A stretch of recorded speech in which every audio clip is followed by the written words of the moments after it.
what are three top rookie prospects from the 2025 class that you want to hit when you're ripping your boxes? If you don't know, y'all all are about to know.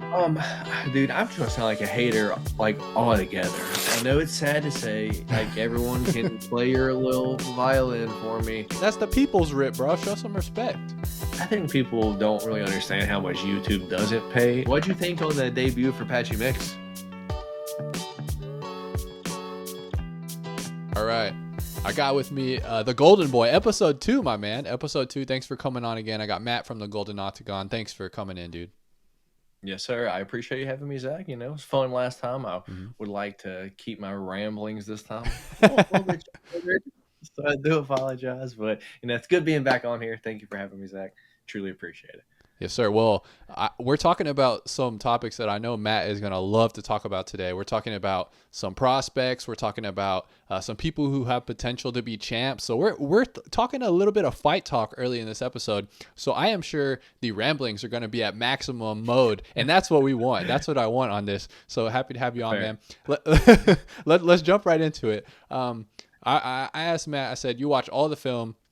You are one of the most dedicated diehard UFC fight fans there are out there. And I think this guy has the finger on the pulse when it comes to prospecting, when it comes to fight analysis. You're a guy that I respect your opinion. You have shows that you do every week talking about this type of stuff. You're actually putting money on the line, dude. So you're putting your money where your mouth is. So I asked Matt, I said, what are three top rookie prospects from the 2025 class that you want to hit when you're ripping your boxes? So Matt, what's some names that you're going to be on your radar and that you're trying to hit this year? All right. Well, you asked me 3. I gave you 4, but I gave you way more than 4 if you include the 4th one. Yeah. But we're going to start off with the group at first because it's no secret. Everyone's chasing them, and it is the Fighting Nerds. You know, every one of these guys, and I don't know why Bruno Brazil is in there, but I just picked a Fighting Nerds image. I picked a Fighting Nerds image. That's what we got.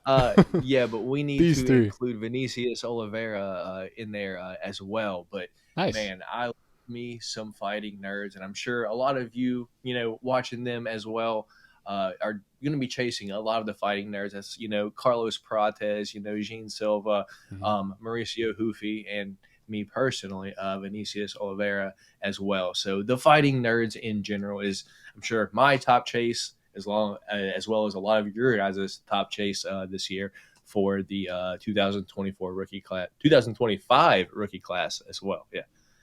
What particularly do you like about the 3 that are on the screen? Prates, Jean Silva, and Mauricio Rufi. What exactly do you like about maybe their positioning in the divisions on their fight style? Do you think people will collect them? What's some stuff about each person? I think people like Jean Silva the most out of any of them, and to me personally, he's probably like the one that I'd gravitate like least towards because I think he has. Maybe kind of like so here's the way I look at it. Like all of the Fighting Nerds seem to have this style that's kind of like a throwback to, the old legends, if you will, like the Wanderlei Silvas, Anderson Silva, and not that long ago, Conor McGregor. Like it's almost like all the Fighting Nerds like pick an old fighter and they're like, I want to be that guy. The archetype and the created character. Yeah. And so like the Jean Silva is kind of like the old, like the Wanderlei Silva, just comes forward and just kind of throws. And it's fun. But I don't know. For some reason he just I mean, don't get me wrong, I'm gonna love to get his cards, and I'll be happy if I do. But like out of all the Fighting Nerds, he's kind of the one where I'm like, cool. Maybe because he's like beat a lot of my favorite fighters. Went out there, snooze Drew Dober. I'm a Charles Jourdain fan. Went out there, made him drop down a weight class. It's like, man, he's just beating all my favorite. Hey, fighters. That'll do it. That'll do it right there. I'm a little upset. So him, and then if you look at Carlos Prates, he fights just like prime Anderson Silva, dude. He's like just the way that he's like just like flowing, like back and forth, clean boxing, solid leg kicks, up for the taunt. And then you look at, Hoofy, is like, prime 145 Conor McGregor. I'm a huge fan of just like lethal clean strikers. It's like Yeah, beautiful, they dude. He's can't be beautiful. touched. Just have that one shot. Whether it's power or it's precision. I love me a clean knockout in the UFC, dude. So the fighting nerds, most of them do it for me, if not all of them, except for Bruno Brazil. Get her out of there. Yeah. I love it, dude. We got some big names there. No Roofy in 2025, which was interesting to me in Chrome anyway. Where do you think he's gonna fall? What product do you think he's gonna be in? It wouldn't surprise me if like maybe they included him a little bit later in the year, like kind of like they did like BSD last year, or Yeah, maybe BSD last year, or yeah, he was midnight, so he missed Chrome too. Kayla Harrison too, like just like things like that. So I'm hoping that they add Malcolm Wellmaker, which just now fought Yeah, this past dude. weekend, and also Hoofy as well. Yeah. Nice, man. Cool. What's you gave me a bunch of names. What's some other names that you're excited about, and then maybe reasonings behind why you're excited about them? As far as rookies this year, I will say my next one, and these are kind of like my next two, if you will. These are both Tier, okay. fighters that they're not going to be champions by any means, but if you just love sheer excitement fights, I'll start out with Nate the Train Landwehr, and this guy is the clip farmer of our Yeah, century, dude. dude. Go watch his He's post good on fight the mic, man. He is interviews. good on the mic. One of my favorite quotes by him is, "If you don't beat me, I'm probably gonna win." Like, yeah, that's how it works, Yeah, he's a mate. good time, dude. Like, yeah, you either win or you lose. Yeah, and dude, he is just the funnest fighter, dude. Comes to fight every time. You will never see a boring Nate the Train Landwehr fight, and so I think that's one of the things that does it for me. Hi, I'm interrupting my own video to let you know that if you're liking this UFC content, you can join the Bat Crew and get early access to videos, exclusive behind-the-scenes content, and members-only videos, as well as custom-made membership badges and custom emojis that you can use to comment on my videos or live streams. It's $1.24 a week to join, so if you want to help the channel and you can afford that, check out this video up here for more details. Please like and sub. Thanks for all the continued support. Y'all are the best. Yeah. Trevor Peak is my last one, and kind of just, well, not my last one, is like my other one, and kind of just like Nate the Train Landwehr, he will probably never be champion. He actually just now dropped down to 145 pounds, so he What do you think was about fighting at that? the You happy 100. about that? I think so, but I mean, because like see the picture here, he's Yeah. not the biggest guy in the world. I'm You're not the towering biggest over guy. him, dude. Towering over him. Yeah, He but better be thankful you're not out there training. oh, yeah, but Trevor Peak, another fun fighter, throws standing hammer fist, and another rookie in this year's set. But so Nate the Train and like Trevor Peak are like two kind of on the same level, kind of Yeah. just like a collector point for me. I'll Mhm. probably be able to get a ton of their cards super cheap because let's be real, does anyone want fighter cards that win two, Yeah. lose two, win one? It's kind of like everyone wants the champions, who's going to sell for the most in the future. Mm-hmm. But dude, I have so many cards that are basically worthless to probably most people. But I'm a fan of that fighter, and Yeah. that fighter like reminds me of like certain times, and it just takes me back to like, man, that was a fun time. But my last rookie, that is a big one, that if you don't know, y'all all are about to know, because he's a rookie this year and he's going to be fighting for the championship. And I'm going to guess the next 9 months he'll be fighting for a championship. And that is the fearless Josh Fan. The last rookie in this set, I was actually one to send Josh this. I actually sent Zach the one of him actually signing it, dude. And like when I saw him have autographs in the Yeah. set, I was That's like, gonna be a dude, big I chase, am man. so stoked, man. So stoked. Josh Van fought also this past weekend, a couple weeks ago now. Yeah, 2 weeks, I think. Yeah, got the third round knockout over Bruno Bulldog Silva. And he actually has a fight coming up already now against Brandon Royval at UFC 317.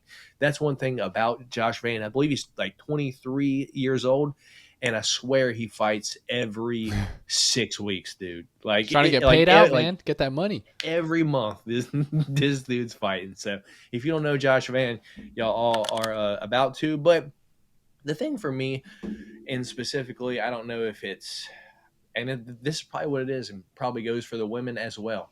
I just feel like a lot of 125ers, it just kind of seems like no one really cares too much, dude. Like, it's like, I would say the most pricey 125er we had was like 2021 Prism Brandon Moreno when he won the championship. And that was like as high as like any 125er ever got. And then like now it's like, dude, champs, pennies on the dollar, Brandon Moreno cards, pennies on the dollar still. It's just like, man, people don't give 125 pounders credit, dude, because a lot of these dudes are, slick. They're so good that cardio lasts all five. And always action packed. So skilled.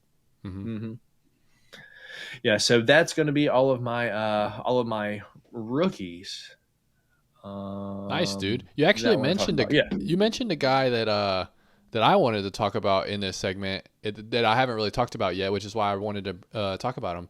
And it's so cool that you mentioned him earlier, and it was Vinicius Oliveira. So that's pretty hilarious that he's on your radar too, and you like him. I was watching this Ricky Simone fight, rooting for Ricky Simone.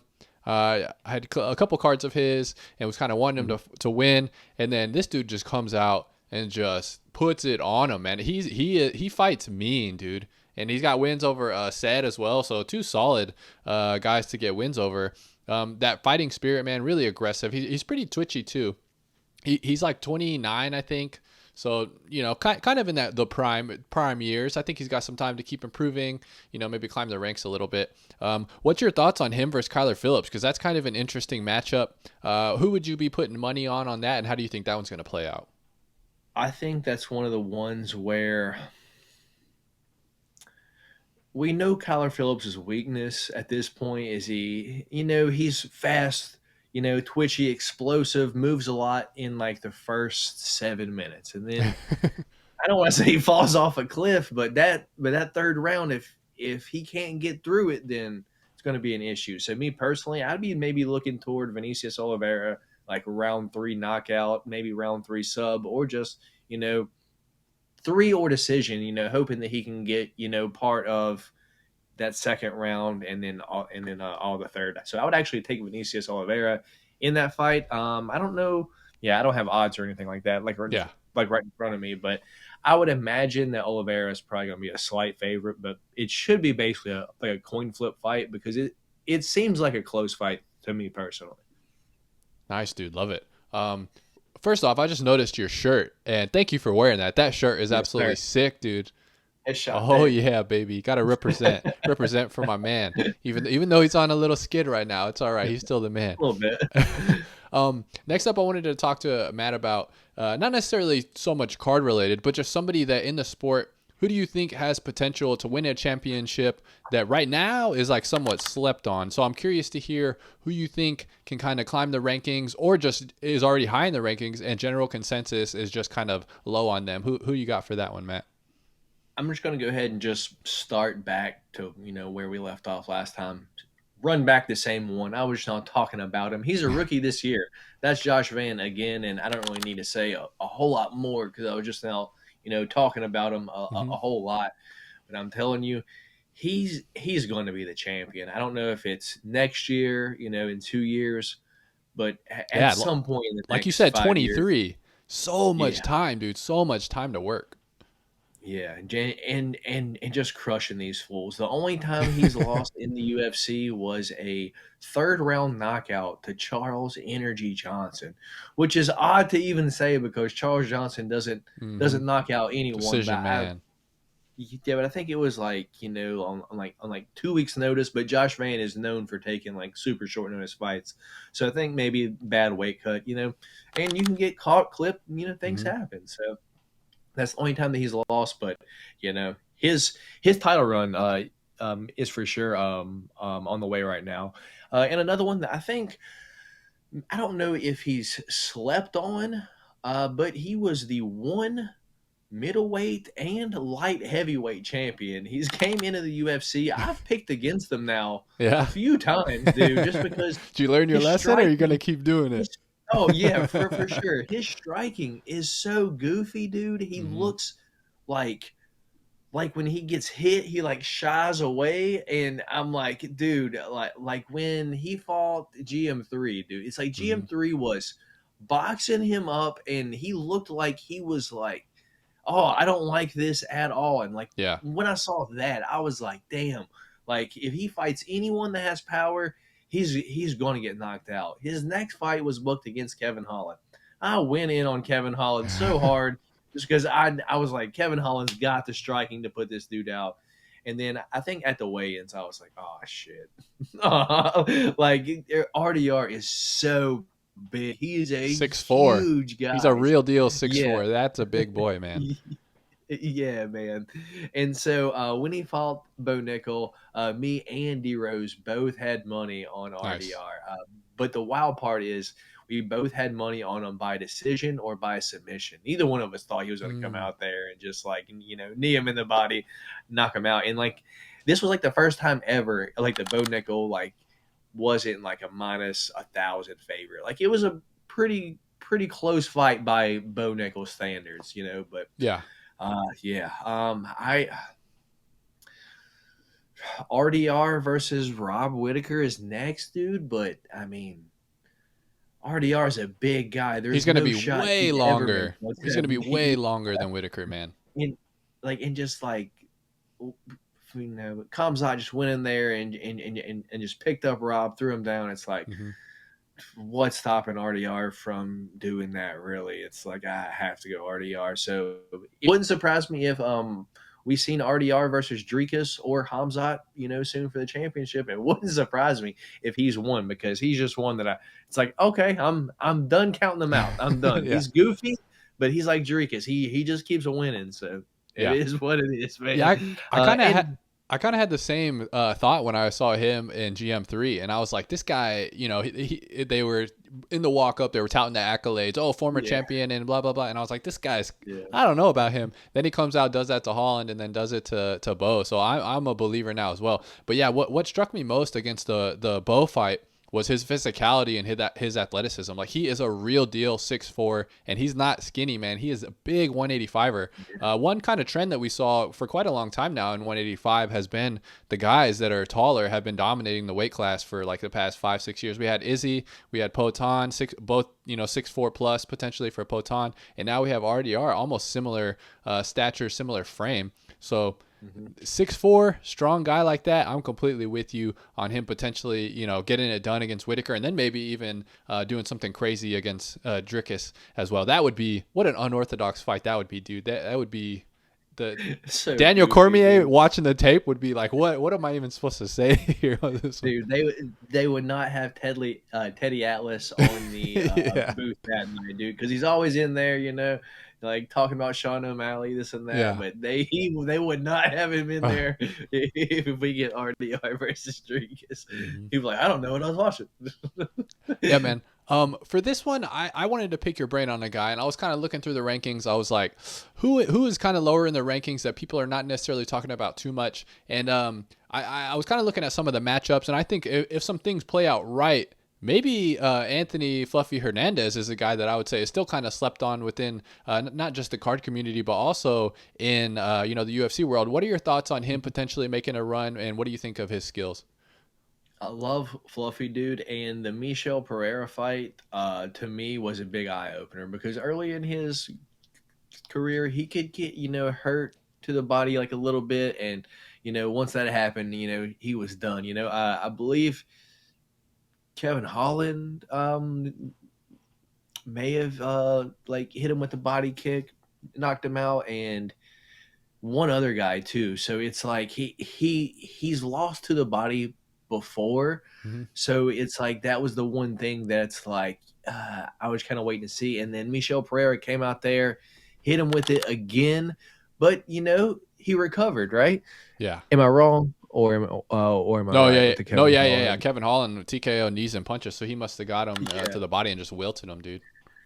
Yeah, so that's in the past though, but Hmm. he's dropped a lot of weight, showing up with abs, lasted the Michel Pereira kick, but one thing for me is I think you can get him early. And if you get him early, that's cool.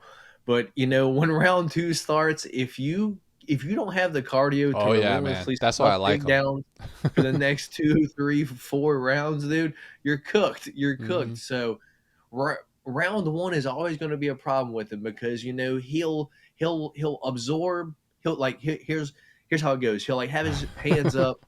He'll get hit in the face like 2 times and then one time hard, and then he'll be like, like put his tongue out Yeah. and be like, I'm all right. Like, but yeah, I do love me some Fluffy. Middleweight is slowly getting fun, but Hmm. still, I wouldn't. Not the best division, dude. Like, I think Caio Bahaio's fun. Yeah, as you said, like Fluffy's in there. RDR's like in here now, so it's slowly getting a little bit better. But it's nothing like 170, 155, 45, 35. Yeah, man. I think I really like the motor of Hernandez. Like you said, he's got that super high motor, man, and I feel like he has that dog in him. And when the fight gets gritty and when the fight gets tough, he's able to win and overcome that. And maybe it is because of the fluffiness, dude. He's not as chiseled, he's not as cutted as everybody else. Maybe for whatever reason, that's helping him out, having a little bit more fat deposits during the fight. But I could see him getting the win over Dolidze, which kind of sucks that they're so close in the rankings here. Not much movement for either guy if they get a dub. But I think Kyle That's would be a one of the. tough fight though, and maybe Hamza, and of course DDP I think would be very tough just because the physicality of those guys. I think Delize, he might. That might be the next fight. I know they have. I know something's happening soon. Like I'll have to go back, but that Delize would be a fun one Yeah, I because think they're that's running another it person. in a couple months, like 2 months, 2 or 3 months. What is that, Yeah, August? yeah, So that'll be a fun yeah. one, dude. Yeah, dude, that's one where it's like, oh, I don't. I'm a fan of both fighters a Yeah, lot, but I think I might lean to Leadze because it's not like he's like inept on the ground. yeah, he's good. He's really He's good strong on too. the ground. Exactly, and it's like even if he does get taken down, he would probably go to his back and then try to sweep, opposed to try to stand back up Yeah, like again, wrestling get up. taken down. Hmm. Yeah, yeah. I don't think that's not really Roman Dolidze, so I think that's a fun fight, dude. I'm excited for that one. Hmm. Yeah, I think And then the only thing I could sorry. see maybe Hernandez getting the edge is just the dog, dude. If he really puts a pace on him, I could see Dolidze wilting a little bit, and maybe it's Mhm. not a finish, because Dolidze, like you're saying, he is really competent on the ground and he has a good submission threat. But I think he might be able to just outwork him and maybe get a decision win. It is the main Yeah. event, so five rounder, Yeah, man. dude. That's gonna be Dude, we'll see the gas tank on display, but I completely agree, man. That's gonna be a really fun one. yeah. And then sorry, we kind of went off topic there. I got one more person that I think has chances to become a champion. And I know a lot of people don't care about women's fights, this and that, but I got to show my ladies some love, Oh yeah. especially one that is so clean.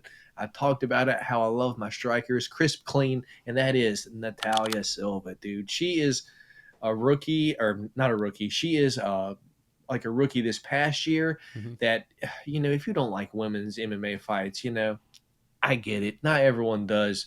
But anytime I have an opportunity to make money on a fight and I see someone with glaring skill advantage over the entire competition, Yeah. I'd be dumb, not to put my money on it. And she just picked apart, shut down Alexa Grasso over 3 rounds in her last fight, dude. And That was aside impressive. from maybe Manon Fuhrer, I don't know anyone that's, dude. I think Natalia Silva. I think like Natalia Silva beats Valentina right now, no questions Mm. asked, dude. Because Valentina's just going to stand there and like do her little just bouncing there, and like Natalia Silva is just going to be just picking and poking at her the whole time. And Yeah, her movement dude, is on point.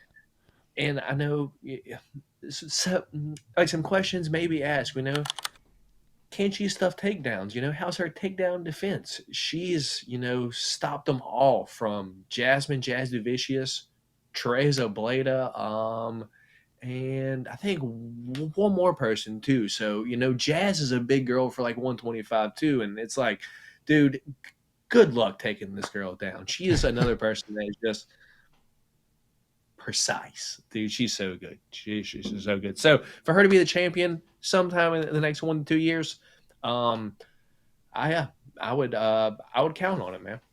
Nice. You heard it here first. Go all in on her. She's got what it takes.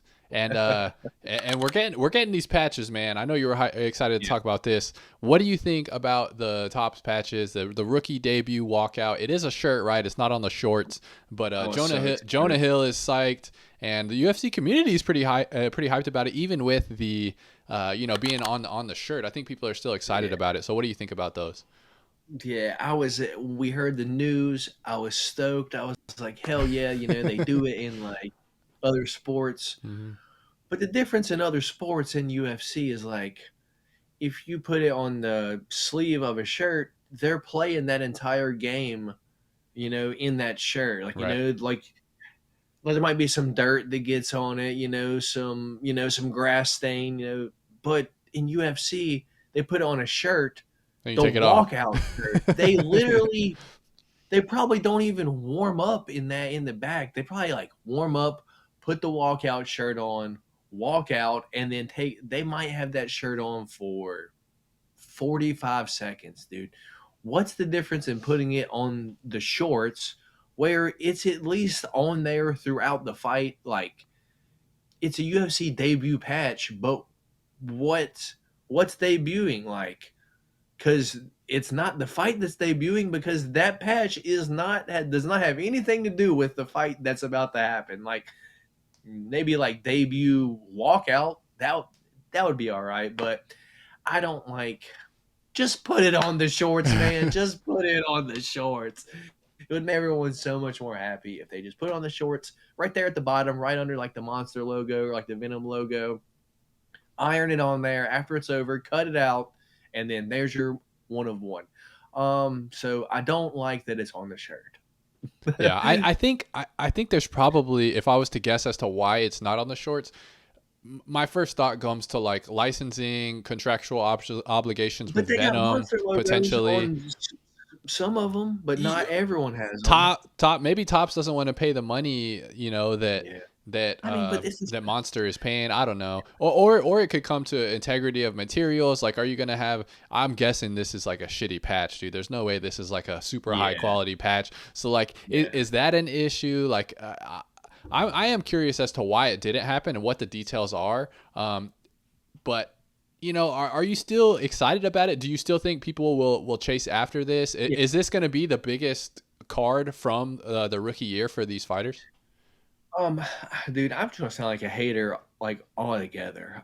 It's cool that this is happening. It's cool that this is happening, but what we're relying on now is a new star to arise. Not that's in the UFC now. It's Right. like they can't even be in the UFC yet. Yep. So Malcolm Wellmaker out of the question because he already fought and knocked out Cameron Simon.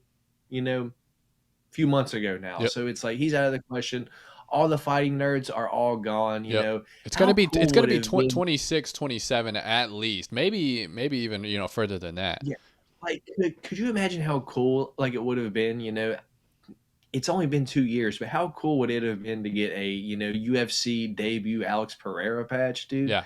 Like that would have been absolutely nuts. So with the debut patch, with them incorporating that into some cards, I'm hoping it kind of opens up the doors to just do maybe event specific patches, which I think would also go good for one of ones and would also give some of the people that we actually care about, a chance to get one of these, like, cool, like one of one cards, because, as I said, there's no chance for Alex Pereira, Right. Sean O'Malley, Yeah, so on and all the so fan forth. favorites right now. There's no way you can get, because it Mhm. is the first fight. It's the debut fight for the people. No, Mhm. I think you're right on the money, man. And we see it with, I think Damian was talking about it with WWE. They do like, I think it was a WrestleMania patch or something like that. So we could for sure get like maybe a international fight week, or something, or a crazy event like that, and have them do a Yeah. one-off patch for like all of the big name fighters, or maybe just the main card.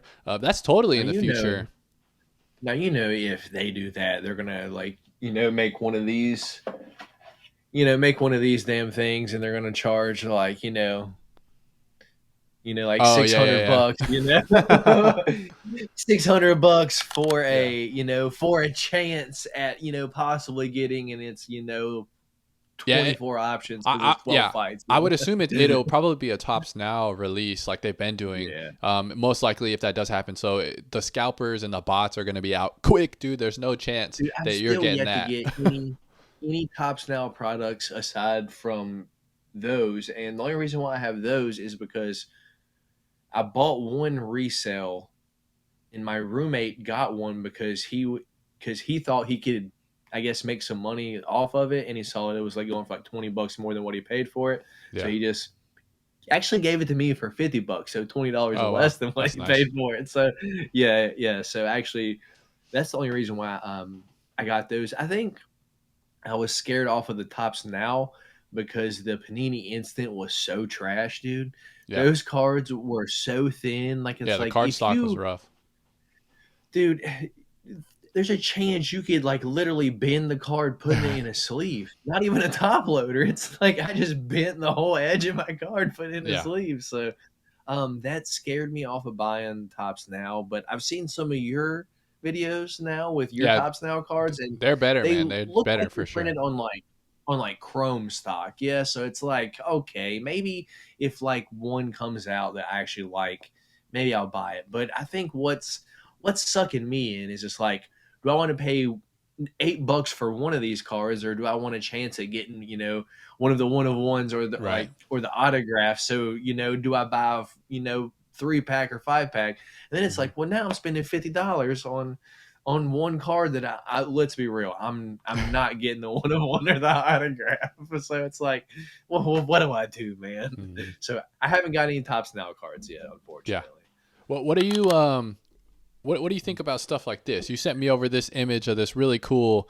I guess they're doing like a bat. Yeah, And you I turn this saw in that. and they give it to you. So what's the story behind this right here? And what do you think they'll do So maybe with UFC? yeah, so I got this sent to me. It's probably been like close to 6 months ago now.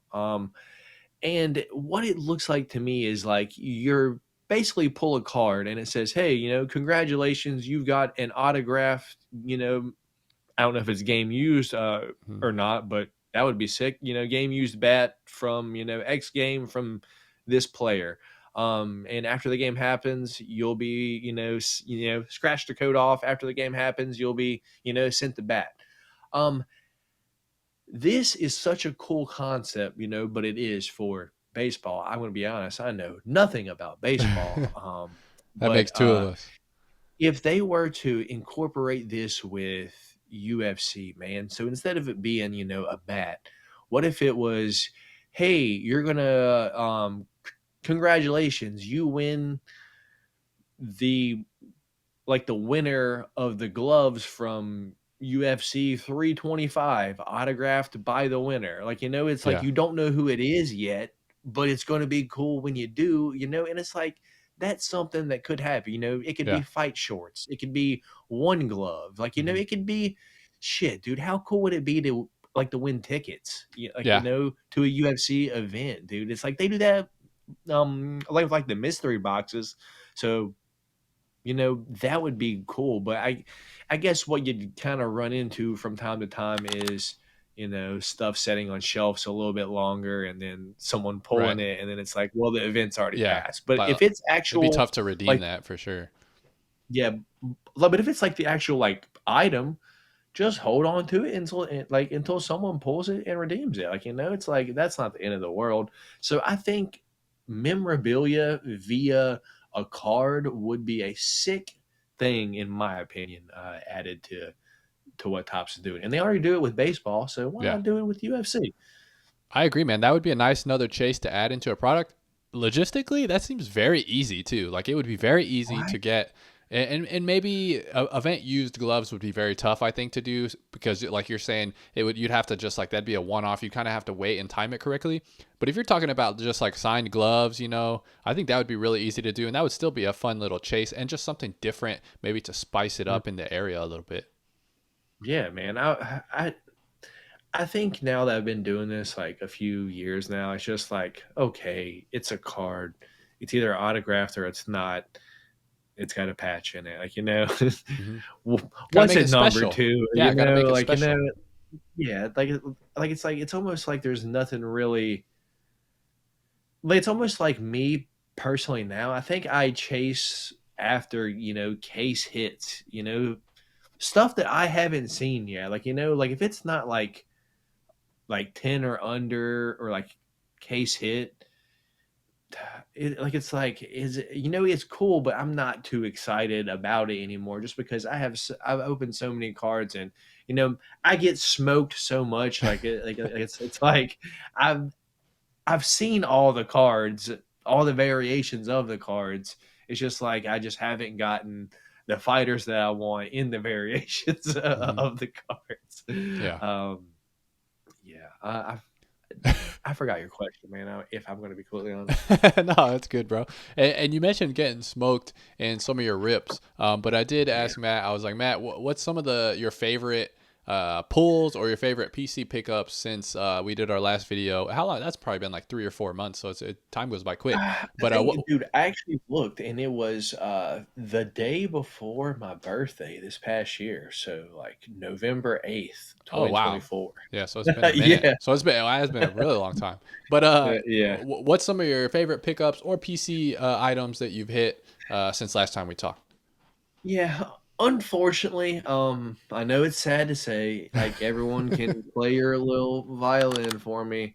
I I didn't get any one of ones this year. I went through the entire 2024, no one of ones, not one single one. So that was sad, but it's not all bad news because in my end of video, I did get an absolute heater, probably my favorite card that I've pulled. That's not a one of one, and that is this Conor McGregor on card autograph from 2024 Topps Knockout. Yeah, I this is just this almost kind of seems like how I would have felt if I would have, scratched a lottery ticket that said I won like $50,000. Like it's not like I looked at eBay prices, dude, and this is selling for like $800. So not anything That's pretty too good like though. crazy. Yeah, Yeah, but it's like not too crazy, but that's pretty good. like but would I rather have a Conor McGregor autograph or $800? It's like I'm gonna go with the Conor McGregor autograph. Like if I want to be honest, like it's like a pioneer in the sport that I love. I don't have anything signed from him or anything like that. So that's the coolest thing that I've gotten since we've talked. That was in the end of year video, and on card is really cool for knockout. For one thing specifically, Mhm. it's the only set this year that had on card autographs from Conor McGregor. Finest and Royalty both were sticker autos. So it's like I wonder if they got him like in a room at a certain time.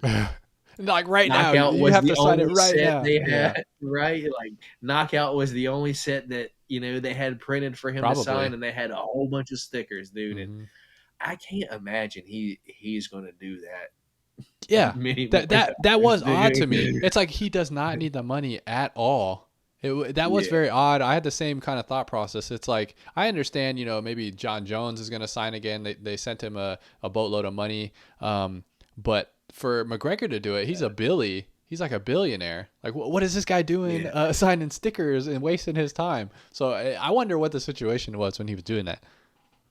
yeah, man. It's for sure an interesting one. So that's, I would say, the biggest hit that I've gotten since this past year, or like since we've talked. And to be honest, dude, I'll buy singles here and there if I see something like for like a good price, but it's Mhm. never anything that it's always like a card that's like $20. Like it's never anything that I'm spending like hundreds of dollars on because what I've kind of been waiting on, dude, is just seeing like, okay, when's the next set going to come out? When's the next set Mhm. going to come out? Because right now we're in June, dude. We're over halfway through June, and we don't even have one 2025 set yet. Yeah. So it's like, it, these products are going to have to be like June, July, August, Yep. September, So October, maybe 6 weeks, boom, every 6 weeks, and then we spill over into 26 for like 3 months. Yeah.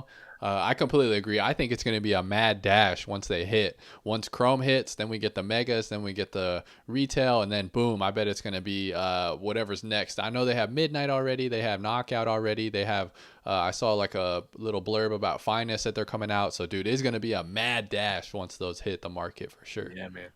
What I am a fan of is that everything seems to be on card auto this year. Yep. Like, well, I guess not. I don't know everything is, but it seems like the sets. I've seen a leak of every set now with on card autos Mhm. happening. At least the majority. I mean, I don't care if dude. If they give us gold label this year, I don't even know if I'll buy that, man. If I'm going to be honest, it's like That's the people's rip, bro. Show some respect. Put some how respect on Gold Label on that but price it's like tag. yeah, like I'll get. I mean, but if you really think about it, release price for Gold Label versus release price for Finest, Yeah, it it's like was the $50. same. It was the Well, it same was price. 125. It was 125 for Oh, Gold Label, so it was a little bit cheaper, but I thought it released at 150 and it like went mm, down to like 140. nope. No. Well, the tops price, how they always do it now. They're Yeah, like, yeah, which that's a whole can of worms we can talk about again. Did you get the pre-order price of 180? What was it, 189 or yeah, yeah. I got two okay, from the top side at nice. like 189, so that's good. But which kind of leads me into, I think this year is going to be a like two boxer year for me. Like this past year, I did four. Yeah, like like I did one like on release day. Yeah, I did like return value on one. I did like one explained, and then I like I ripped one by my fiance. But this year, I think it's probably about to be like I'll do one like on release day, and then I'll do like one like the explained video that has no rip, and then I'll do like a return value yeah. video. I'm about to just leave it, No, just leave it at that because I like mean the it's a return lot of money, value is, man. hmm No, it really I is, dude. completely understand. I But mean, a lot of times when we're opening these boxes like that, your return on investment is very bad. Obviously, it is fun, and it's cool to see the cards in person. But like, if you're doing it just for the channel, it it doesn't. I mean, how much you're only getting a couple of dollars in ad revenue. It like doesn't make any sense at all, really. yeah, I think people don't really understand how much YouTube doesn't pay. Like it's like, dude, I'm lucky if I get $100 paycheck every 2 months from YouTube. It's like, dude, it's like Yeah, I'll buy like 3 or 4 boxes of cards that equal up to like $600-700, and if I'm lucky, I'll get like $100 in that revenue back. yeah. It's like terrible investment, but it's fun, dude. And I guess at the end of the day, I'm building up my collection over time, and you know, all it's going to take is for a Mario Bautista to to just arise and become a fan favorite and Yeah. become the champion, You never and I'm know. set. I got a lot of Mario Bautista cards, Nice. yeah, but I mean it's not because I want them; it's just because that's what I pulled out of the packs That's when what's I in there, got man. them. You Yeah, get what they give you, and sometimes it's not what you want, but sometimes it might be what you need. You know what I mean? yeah, You never know. maybe Batista is it ain't to the it moon. ain't it ain't Mario Bautista, dude. What'd you think on the debut for Patchy Mix?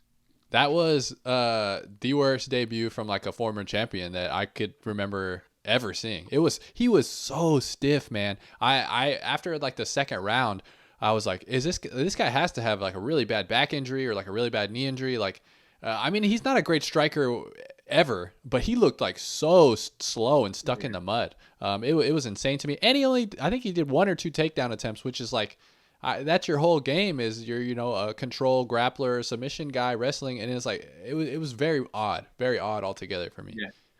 Yeah, that's what I heard from a lot of people. For me personally, I'm kind of like this dude that's like, let me wait and see. Like, no matter who it is, Yeah, let me wait and they got see. to prove it first.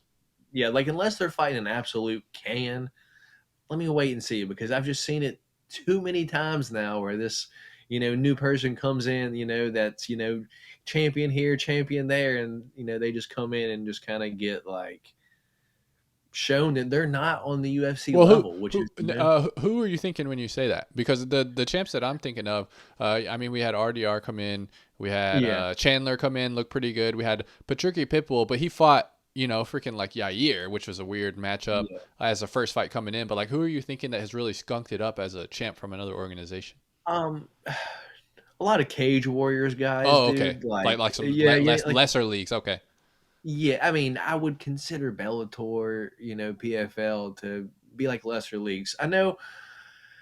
I would even maybe throw Eddie Alvarez in there, man. I know he became the UFC champion, but it's like he beat Matt doesn't like the even though he became like UFC champ, he was like, nope, not I good enough. mean he beat RDA all, like as like a little bit older, and then it's just like then who did he beat? Yeah. He came in there and got smoked by Connor. That's what happened. So it's Hmm. like that's still kind of one that's like up in the air. So it's like for me, no matter what their accolades are, if they're coming into the UFC and they have all this hype behind them, I I just have to like wait and see. Like I was the same way with like Michael Chandler. I believe I picked Dan Hooker to beat him. I did pick Mary Bautista to beat Patchy Mix. Nice. Yeah, just What were the because odds like on that? Was that good odds on that one? uh, it was about Mary Bautista was about a two to one dog, so it wasn't too crazy. But he was an underdog still. Like Yeah. everyone was expecting Patchy Mix to like win, and like for RDR, I was kind of like I'm picking GM3 round three sub, and then RDR comes in and submits GM3 Yeah. in the round three. And so it's like, yeah, man. But at the end of the day, I say it every single time I talk about fights. Like at the end of the day, it's a fist fight, dude. Anything can happen. I've been wrong a lot, but I've been right more times than I can than I've been wrong. I'll tell you that. I've been right more times than I've been wrong, and I can prove it. I've got a 63% pick record on Yes, sir. Tapology over the All past right. 3 years. Perfect segue. Matt, tell me what has been like your biggest bet since we last talked. I know you had some insane. I know last time we talked, it was like plus 2,000 or something like that. It was about a long parlay, I believe. So, what's been a bet that you were hyped about that you had recently? Um, Let me think. See, I guess if most people turn 10 into 100, they're going to be super excited. But it don't do it for me, Zach. He's too I'm good. greedy, That's I guess. nothing. That's nothing. Yeah, I'm greedy, I guess. I don't know, but it's a double edged sword because I feel like anytime I've ever bet over 50, $100, I always lose. I can be so confident in it; it could just be one thing, and it loses, dude. It's just like so. For some reason, anytime I bet a lot, I never win. So what I have narrowed it down to what I have to do to win is basically, do what I have a Friday show called Change to Cheddar, and it's doing what the show implies, turning some change into some cheddar. I make $5, $10 bets, all to try to be $100 or more, and that's what I do every single Friday on that show. But basically, how it works is I'll have a $10 parlay. About plus 1,000, turn the $10 to $100. That's So big 10 money right times. there. And dude, the wild part is I don't want to say we hit it every week, but I would say if there's 4 fight cards a month, we for sure hit it at least one out of those 4 fight cards without a doubt. Like it's just like, but I guess what I personally like to chase is the one that is like I'll do like two $5 parlays, like $5 to win like 400, $5 to win like 2,000. Those are the ones that I always try to win. That Yeah. would it would really matter if I won. Like I mean, Mhm. who can't use an extra 2 grand? Yeah. Like that's my house payment, dude. Mhm. Like I don't got to worry about that for this month. So it's just like that's my goal. But so pretty regularly we hit the confidence parlay, which is like a $10 to like $100 parlay, and I believe we hit the one this past weekend. Not this one this past weekend right now that happened because um there's a whole bunch of shenanigans that happened this past Yeah, weekend your with boy the Brundage. Brundage fight and the Paul Craig versus Rodolfo Oh Bellato yeah, fight that was too. weird. Like that one too. It was just some shenanigans that went down. But let's see. That's a few weeks ago now. That was it UFC? I probably deleted the screenshot already because it's a few weeks ago. But yeah, dude. I think the last one like that we won was the Joe Pfeiffer fight night. I think it was 10 to maybe 111, and we cashed that one. So it was like plus probably like 981. So it's like 9 times your money, Yeah, that's plus crazy. your money back. So a little bit over. And then on the same night, dude, this is what gets my heart racing right here. Like a 10 leg parlay, like crazy odds, something that you're never going to hit. It's like $10 to win like 14,000, right?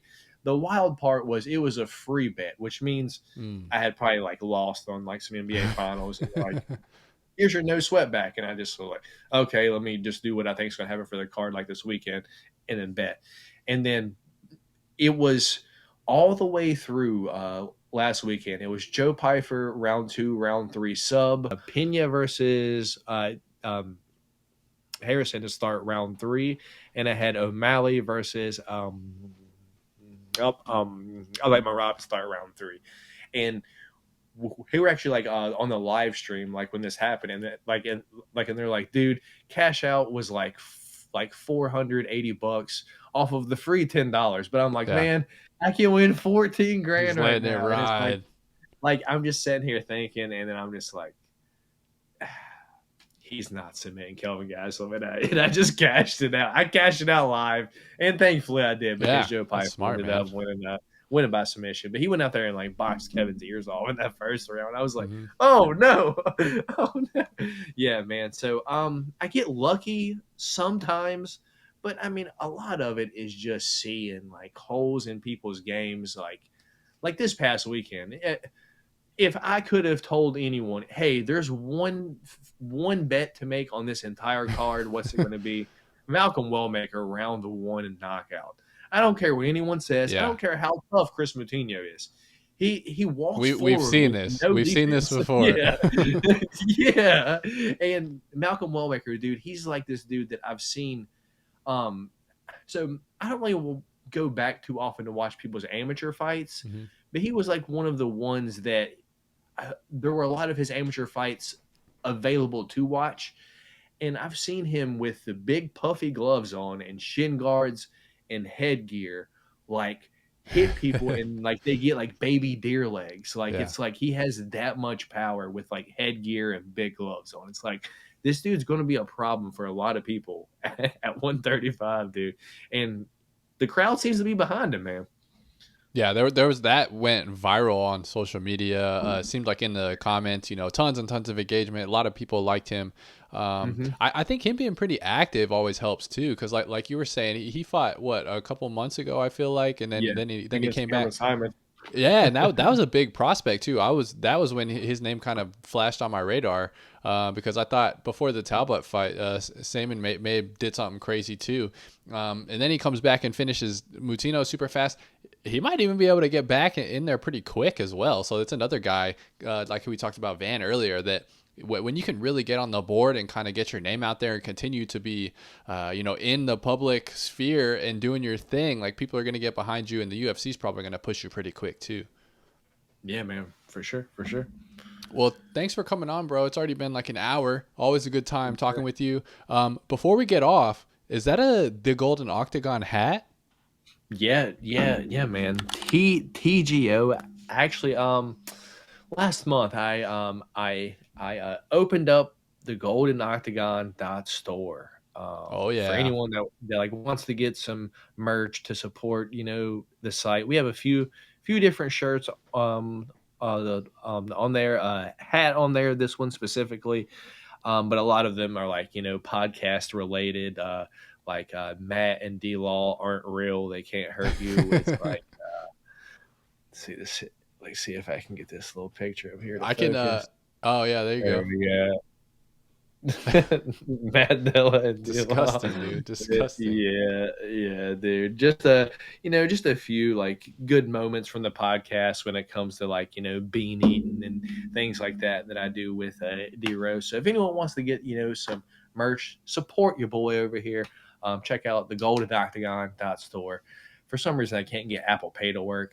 I've tried to get it to work. I don't know. So either PayPal or you got to type in your info. I apologize. That's just what it is. But I'm trying. So far, I've sold 0 things. I have bought a bunch of stuff from myself just to make sure it's working. Yeah. But I haven't All sold right. anything. You heard the man. Somebody go out there, support the Golden Octagon, support Matt and D-Rose over there, having fun, having a good time, watching the fights, making some picks, and opening some products. Thanks again, man. I'll put all of your stuff in the description so you guys can check out, Matt's channel, his Instagram, and check out his store. And thanks again, brother. We'll do it again, maybe on your birthday. That would put us at around that 6-month timeline each episode. But thanks for coming on, man. Yes, sir, Zach. I appreciate you having me, man. Truly, thank you. See you guys.